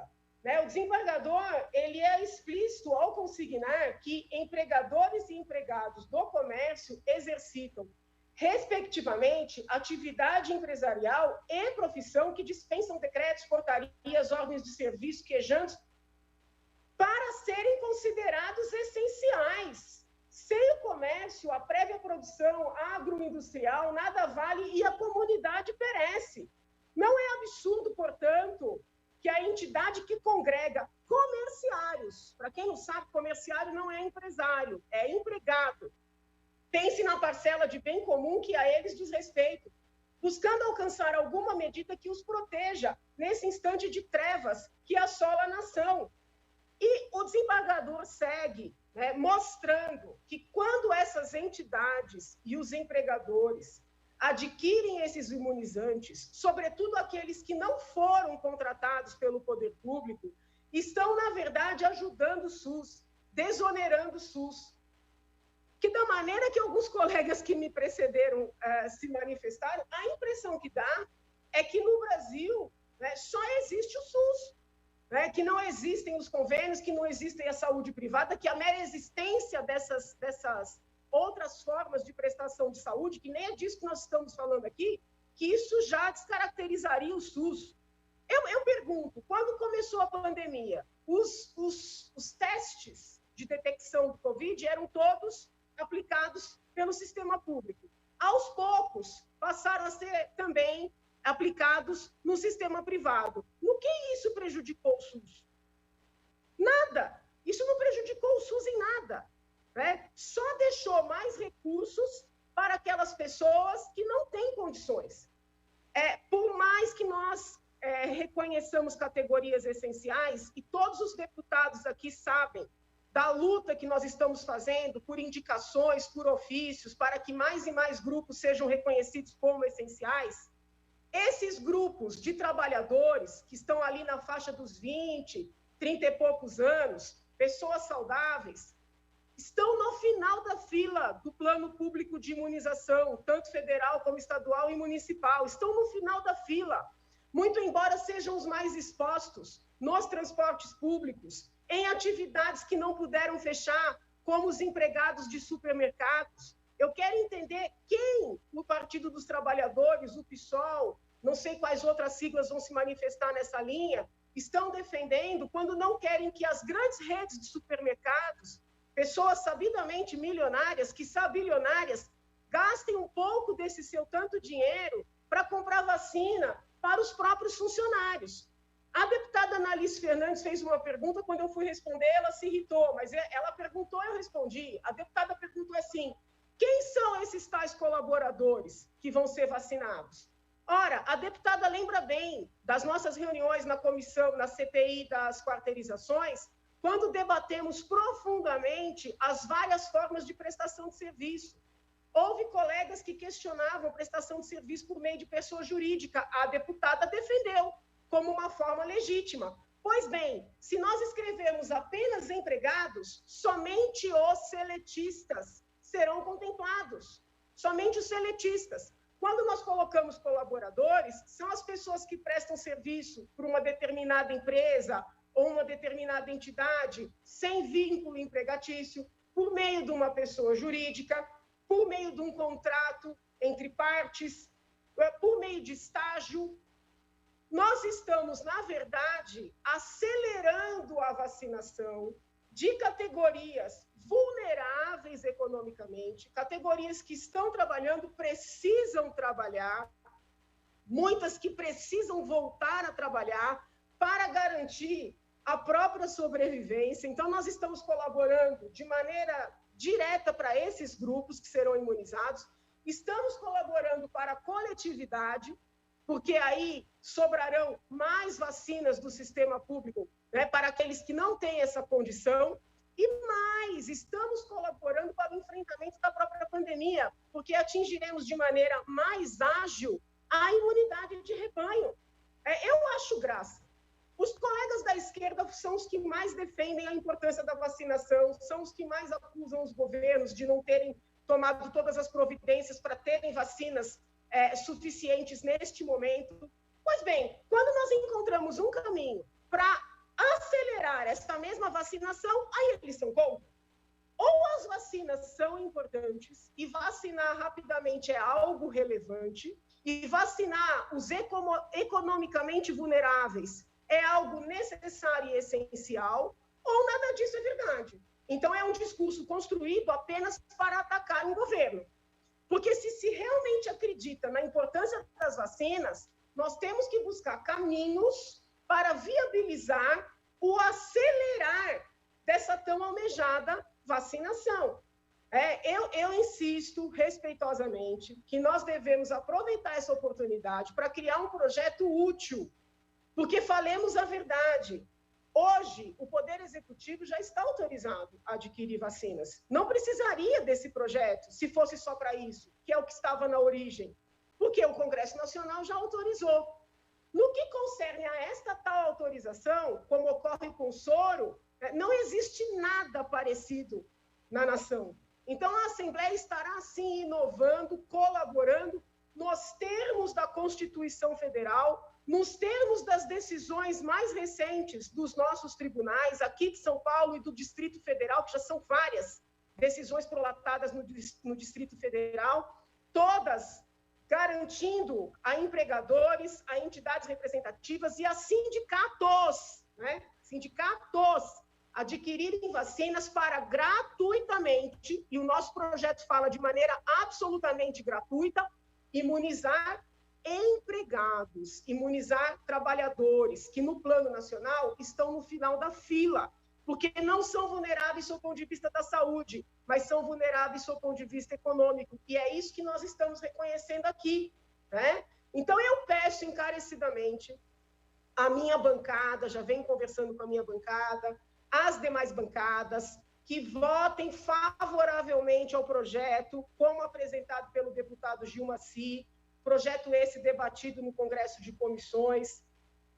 Alguns colegas fizeram considerações como a culpa é da Janaína de ter mudado o projeto. Eu recebo, eu sei que é uma crítica, mas eu recebo como elogio.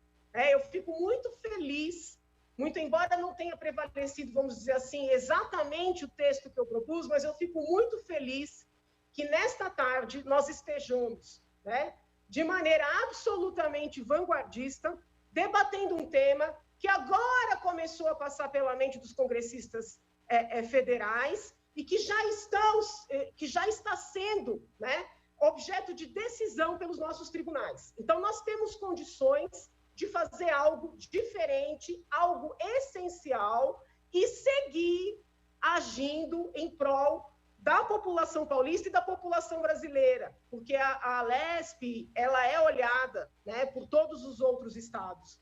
Fazer um projeto, eu acho graça quando os colegas falam, mas tem que ser igual à legislação federal. Nós autorizamos nos termos da legislação federal. Eu insisto, se é para repetir o que está lá, para que a gente existe? Fecha a Assembleia. Nós temos que fazer legislações coerentes com a legislação federal, complementando a legislação federal, não copiando. Porque se é para copiar, não precisa gastar tanto dinheiro para manter. Então, eu agradeço a oportunidade, peço encarecidamente que os colegas reflitam. que nós aprovemos hoje, né, essa questão do CADIM, que nós aprovemos hoje a autorização para o Executivo, que já está autorizado, mas acaba sendo uma gentileza da Assembleia, que nós autorizemos os empregadores a ajudarem o SUS, né, ajudarem os governos. Nós estamos no meio de uma pandemia, não é hora de ideologia, né, é hora de acelerar esse processo, né, e que nós autorizemos o uso desse soro, que já está sendo para testado concluir. de maneira controlada em 2 hospitais, pelo menos em todos os hospitais universitários desse estado, que eu tenho certeza que esse soro vai ajudar o Brasil afora. Muito obrigado, senhor presidente. Obrigado, deputado Janaína. Senhoras e senhores deputados, nos termos do artigo 100, inciso 1º do Regimento Interno, combinado com o artigo 2º, inciso 2, a linha A do ato da mesa número 12 de 2021, convoco Vossa Excelência para uma sessão extraordinária a realizar amanhã, às 10 horas da manhã, em ambiente virtual, com o finalidade de ser aplicada a seguinte ordem do dia. Projeto de Lei número 108 de 2021 e seu substitutivo. Para falar pelo tempo remanescente, a deputada Letícia Aguiar, 12 minutos e 15 segundos.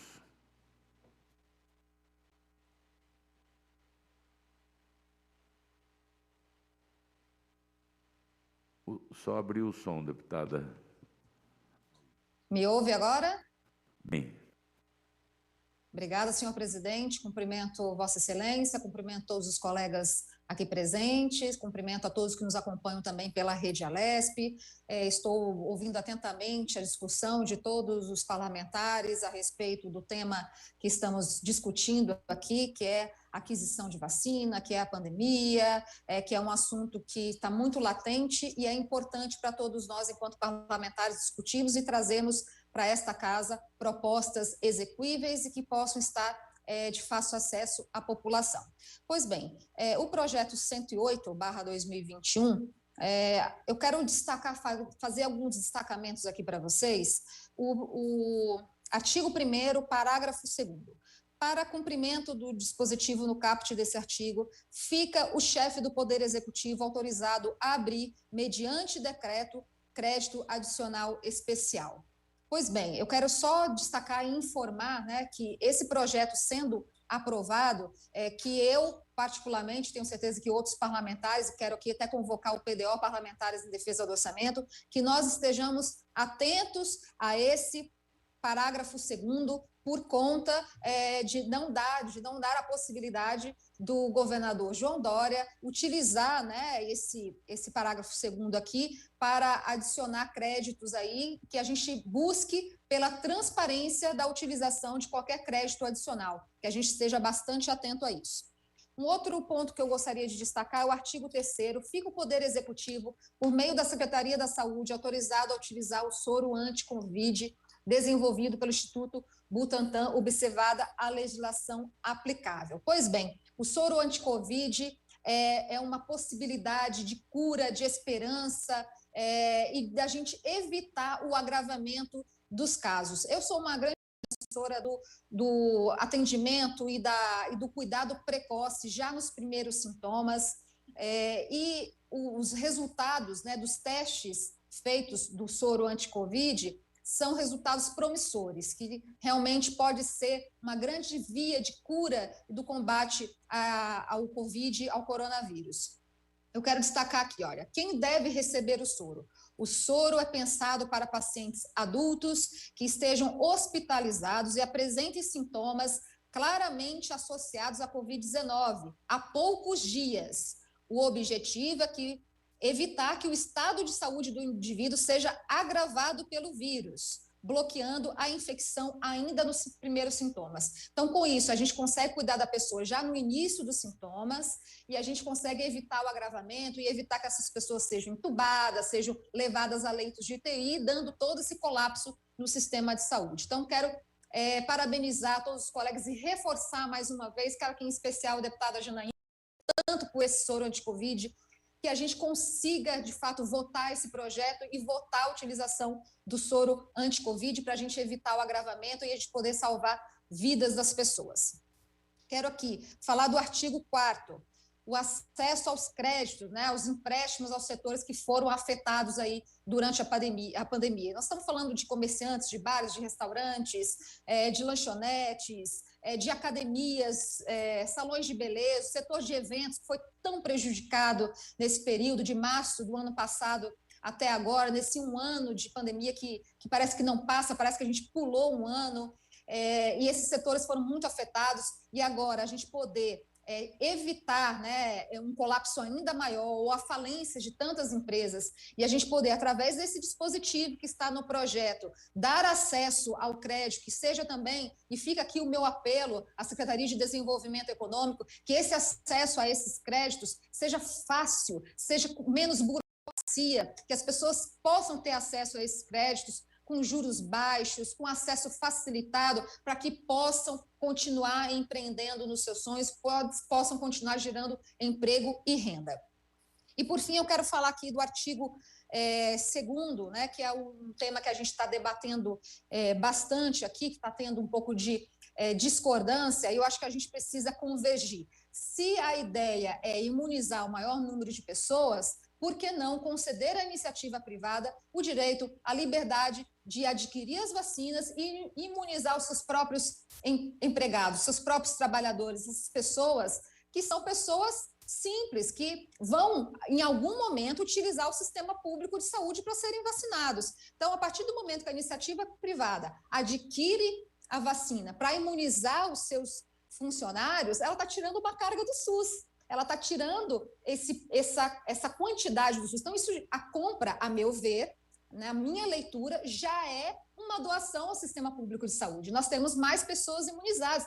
E é importante destacar que esses comerciários são pessoas que estão dentro do transporte público, né? O transporte público que está lotado, que está aglomerado, né? Então, se a gente imunizar mais essas pessoas que estão no fronte, que estão trabalhando, que estão nos comércios, muitos deles essenciais, são balconistas de farmácias, são operadores de caixa de supermercados, são atividades essenciais e são funcionários da iniciativa privada. E eu vejo aqui, lamento muito, ver parlamentares querendo criminalizar quem emprega, quem é empregador, quem é da iniciativa privada, como se fosse um crime ser empresário, como se fosse um crime você gerar emprego, como se fosse um crime a pessoa, por mérito próprio, construir, né, empresas e, com isso, gerar empregos, né? Aliás, o sindicato só existe porque existem empregados, empregados só existem porque existem empresas gerando empregos. Então, parem de criminalizar o empregador. O empregador é um trabalhador, é um cara que investiu tempo, sonho, dedicação, formação. E quando a gente fala em empresário, parece que a gente está falando em grandes empresários apenas. Não, nós estamos falando daquele pequeno comerciante também. Eu sou filha de comerciante, me criei atrás de um balcão de um comércio, eu sei a dificuldade que o estabelecimento comercial sofre para gerar emprego, para se sustentar, para manter as portas abertas e ainda pagar os seus tributos. Então, a gente tem que parar de criminalizar o comerciante, o empregador, né? Ele é um trabalhador e merece, na verdade, que o Estado ajude ele a poder contribuir para a sociedade através do seu empreendimento. Então, fica aqui, né, os meus apontamentos, a minha opinião. Sou favorável, sim, que a iniciativa privada tenha a liberdade de vacinar, de imunizar os seus próprios funcionários. Como eu disse aqui, são pessoas que estão no transporte público, que precisam, sim, estar imunizadas. E eu quero, inclusive, para você que está nos acompanhando aí pela TV Alesp, pela Rede Alesp, pela rede social, o artigo 2º diz o seguinte: as pessoas jurídicas de direito privado ficam autorizadas a adquirir, a distribuir e aplicar vacinas contra a Covid-19, desde que sejam utilizadas para imunizar seus funcionários e colaboradores de forma absolutamente gratuita. Está claro. É mais gente vacinada, são funcionários, são pessoas que estão no front trabalhando atrás de um balcão, de um caixa, de uma farmácia, de um supermercado, enfim. E são pessoas que, em algum momento, irão utilizar o sistema público de saúde. E a gente pode ver a iniciativa privada não como contra o sistema de saúde. Não, eles estão ao nosso lado. A gente tem que ter a iniciativa privada nos ajudando, nos colaborando, né, com liberdade para que possam ajudar os seus colaboradores, os seus trabalhadores a trabalhar em segurança, e com isso a gente vai ter mais pessoas imunizadas e vacinadas. Portanto, o meu apoio ao artigo 2º, que dê a liberdade e autonomia da iniciativa privada, a adquirir vacinas e poder imunizar os seus próprios colaboradores, seus próprios trabalhadores. Dessa maneira, isso já é, sim, a meu ver, uma doação ao sistema público de saúde. Muito obrigada, senhor presidente. Obrigado, deputada Letícia. Retificando. Senhoras deputadas e senhores deputados, nos termos do artigo 100, inciso 1º do Regimento Interno, combinado com o artigo 2º, inciso 2, a linha A do ato da mesa número 12 de 2021, convoco a Vossa Excelência para uma sessão extraordinária a realizar-se amanhã às 11 horas da manhã e não mais às 10 horas, em ambiente virtual, com finalidade de ser apreciada a seguinte ordem do dia: projeto de lei número 108 de 2021 e o seu substitutivo. Para falar pelo tempo remanescente de 3 minutos, deputada Márcia Lia, ficando para a próxima sessão o tempo remanescente da deputada Márcia Lia.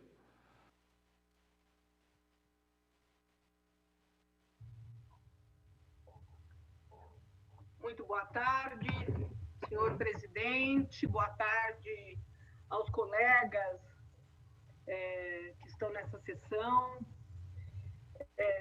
Nós temos um complicador nesse projeto de lei. Nós estamos legislando além do que a lei federal nos permite legislar. Nós estamos ultrapassando a nossa competência quando decidimos, além do que foi amplamente debatido e, portanto, nós ferimos de morte o projeto de lei por inconstitucionalidade. Nós não temos, por conta da hierarquia das leis, nós não temos possibilidade de legislar em desconformidade com o que estabelece a lei federal. É muito importante que nós tenhamos claro que uma eventual arguição de inconstitucionalidade poderá ferir essa lei que nós estamos debatendo, de forma a não contemplar questões que são importantes da lei.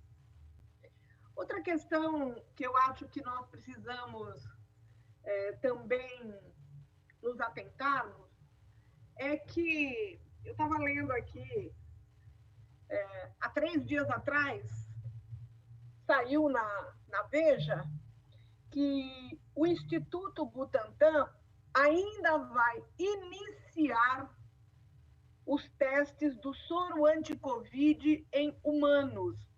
Portanto, eu penso que não tem dificuldade ficar autorizado a utilização desse soro, mas gostaria de dizer que ele não tem comprovação científica ainda, né?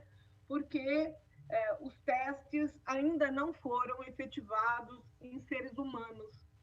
O Instituto Butantan cumpre uma tarefa muito importante e nós somos favoráveis a esse soro, não temos nenhuma objeção a ele, desde que ele seja aprovado pela Anvisa e que ele tenha efetividade, porque senão nós corremos o risco de enganar as pessoas e de fazer palanque com algo tão sério quanto é algo que está sendo estudado pela ciência e que, com certeza, né, em alguns meses ou talvez menos tempo, não sei precisar, ele tenha aí a conclusão do Instituto Butantan de que ele tem alguma efetividade. Vai na mesma linha do que algumas pessoas preconizam. Deputada Márcia Lia, preservando 11 minutos e 52 segundos do seu tempo, está encerrada a presente sessão. Uma boa tarde a todos.